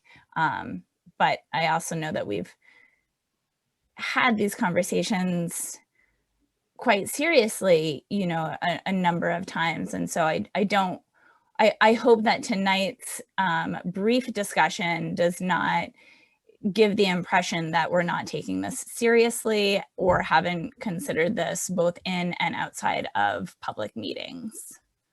So obviously we've taken it seriously, where we spoke about it till around 11:30 one night and then had to come back for a special Saturday session to spend several more hours on it. I've said it multiple times, there's no good solution here. we are dealing with competing interests, both of highest order. We've tried to come up with a program that mitigates risk. We understand it doesn't completely mitigate risk. We have tried to both make it voluntary, create a bubble, separate the students from the rest of the school population. It's not ideal. There is no ideal solution. It's been obviously a difficult decision for all of us, and it's a compromise that I'm sure many people are unhappy with for many different reasons. But to me, I think a lot of thought was put into it. We came up with these protocols. We charged the athletic director and the superintendent to come up with a way to do it with metrics. They've done all of that. So we have to support what we started here, because there's nothing that has happened to say our students haven't been responsible. In fact, they've been completely responsible as far as self-policing and all of that. And so I feel like we owe it to carry on with the safety protocols we've put in. Jim, can I respond really quickly? Sure, really quickly. Okay, thanks. I just would comment, I appreciate the amount of time you put into this. I just would also question why we're not putting as much time into figuring out how to get kids back in school. I think about the current first graders who missed half of kindergarten trying to learn how to read and write over Zoom. And it's just, it's a little tough for some of us to swallow that you're spending so much time talking about sports. And yet, our kids are off until February 1st now, or remote till February 1st. I just would like to think about priorities. And I'd also say, I don't think it's as simple as separating out the school community from the community. They are one and the same. My immunocompromised kid is in school. She's part of the community. We do what we can to protect her. But when people engage in activities that lead to community spread, it hurts all of us. And I just think that at some point, the numbers are so bad, the community spread is so bad that it doesn't matter how careful and safe athletes are being. If they're engaging in sports, we breathe in each other's faces. It's just the nature of the sport. So thanks for hearing me out. I know you guys are putting a lot of time into this. I hope we can spend as much time talking about the kids who are suffering from, not being in school. And I say that as a parent of 2 remote kids who have amazing teachers. We've been fully remote because of health issues. I appreciate everything that's happening, but I think that maybe we should spend a little less time on sports, a little more time on getting our kids back in school. Thanks. Thanks, Sabrina, for your comments. And I just want to speak to that last point. The board has spent countless hours, and we probably can pull together how many meetings we've had to talk about school, how we get kids back to school, how we keep school safe for all students. So I think it's just somewhat unfair to this board to say that we haven't been spending that time, and we've been spending all this time on sports. In fact, I think it is quite the opposite. We've had some long conversations about sports, but I think if you put them against the amount of time that we've spent trying to figure out our back to school model, one would completely dwarf the other time. So I understand your comments. It doesn't feel good to be told that we haven't spent enough time trying to get our kids back to school, but I appreciate it. Next hand that's gone up is Jane. Jane, thank you for joining. Hi, this is Jane Doherty. I'm at 573 Dustin Road. I have 2 kindergartners, and I would also like to, I agree wholeheartedly with what Sabrina said. It seems like a double standard, and I'll leave it at that, because the kids have been out of school more than they've been in, and I know that everybody shares the same frustrations, but it seems like everything just gets pushed off. And they started 2 weeks late when cases were exceedingly low. They weren't allowed to wear their costumes to Halloween. These things that seem, it'll be okay, but I think there's going to be a pretty negative cumulative effect at the end of the day. And now I'm worried that we're going to get to February 1st and it's going to be pushed off again. There's been some good evidence out recently that, schools are not places where the infection is spreading, which we can see right now because rates are really high and kids have not been in school. And that's because of all the measures that are taken with the social distancing and the masks and everything else. So one of the things I would like to advocate for is like maybe, and I don't know how this will be done, is just can the matrix be reassessed to figure out how we can get these kids into school more often. You know, now they have specials on Fridays, so they're not seeing their teacher 5 days a week, they're seeing her 4 days a week. I just feel like that's like another thing that's been taken away from us. So, you know, if that can be something that can be re-examined, you know, again, there was a study out of Tulane that looked at tens of thousands of kids and spread and community spread and hospitalization rates that I think is worth a look at. And I can share that link. And the last thing I'd like to say is that I am a healthcare provider. I've been seeing patients, you know, in person since June, masked.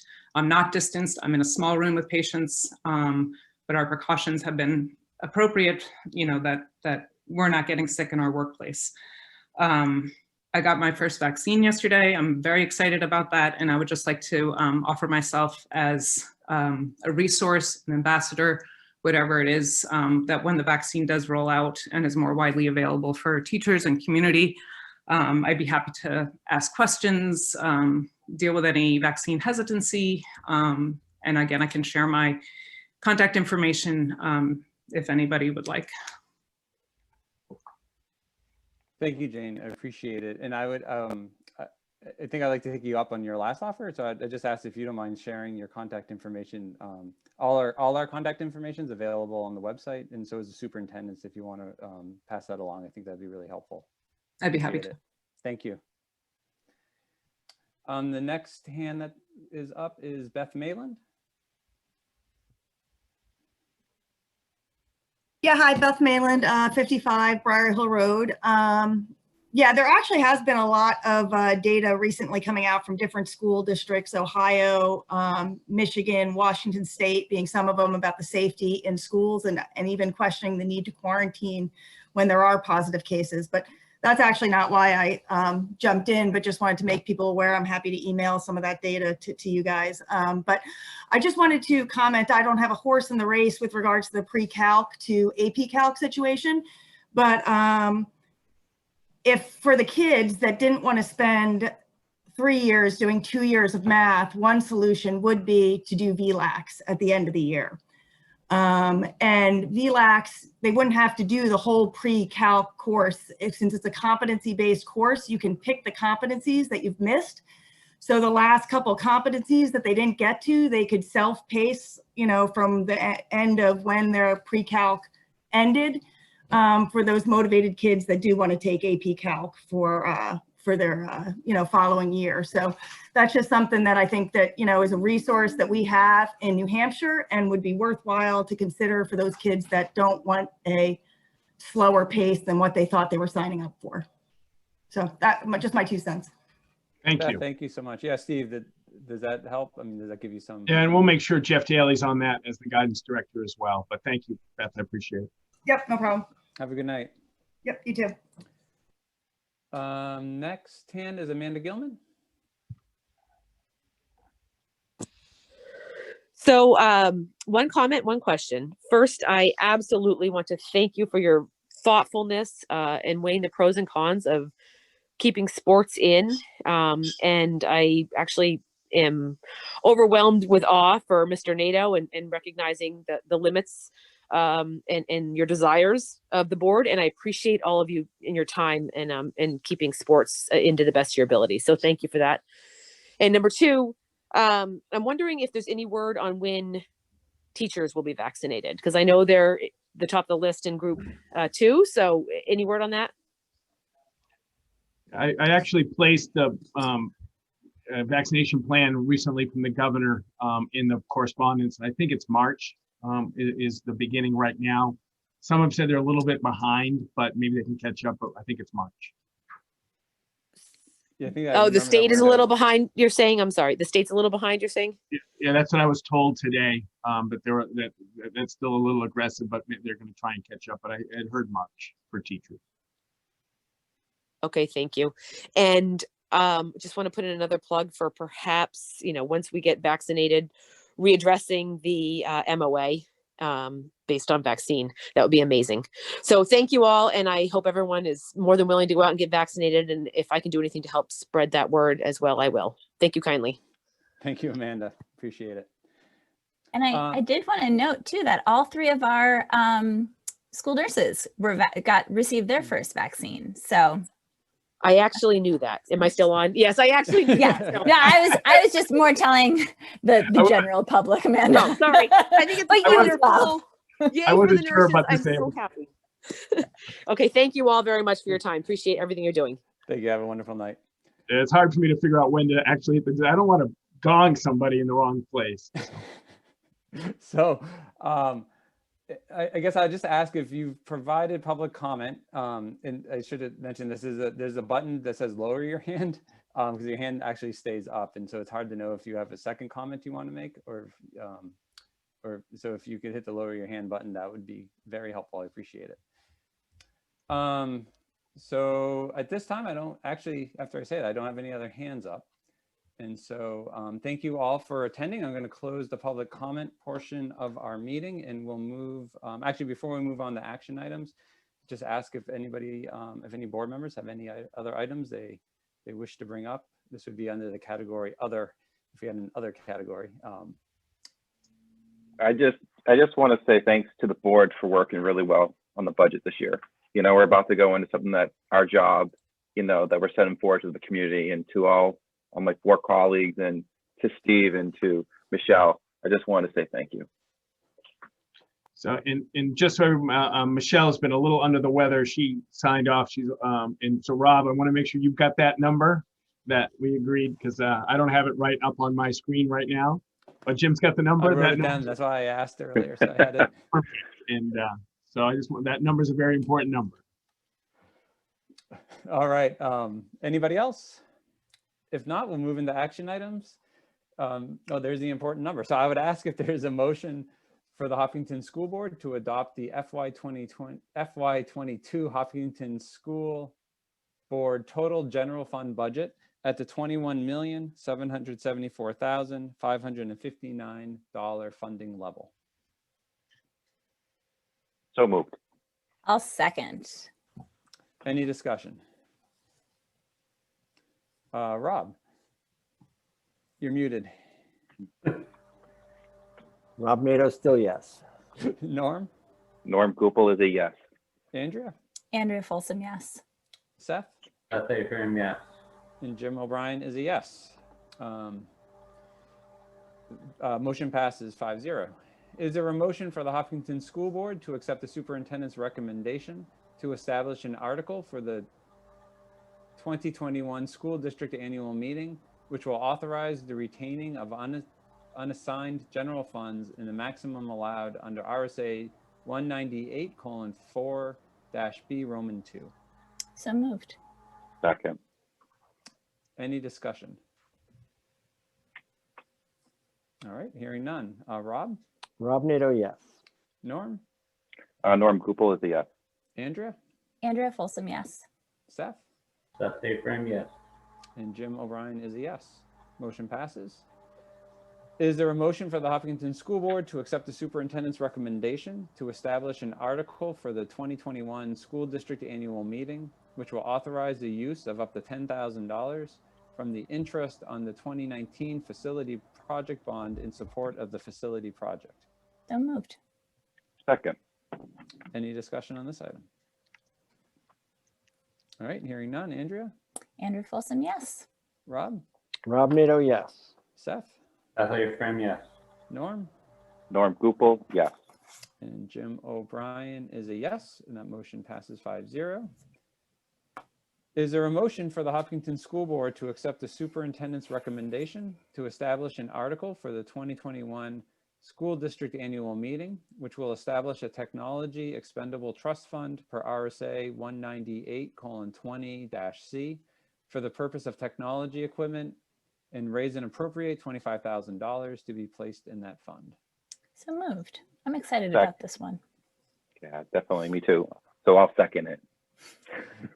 And if Tom has recommended language that changes substantively, we can bring it back, but at least we get the fundamentals of the warrant tonight. Yeah, no, that's great. So motion's been made and seconded. Any discussion? All right, seeing none. Andrea? Andrea Folsom, yes. Seth? Seth A. Frame, yes.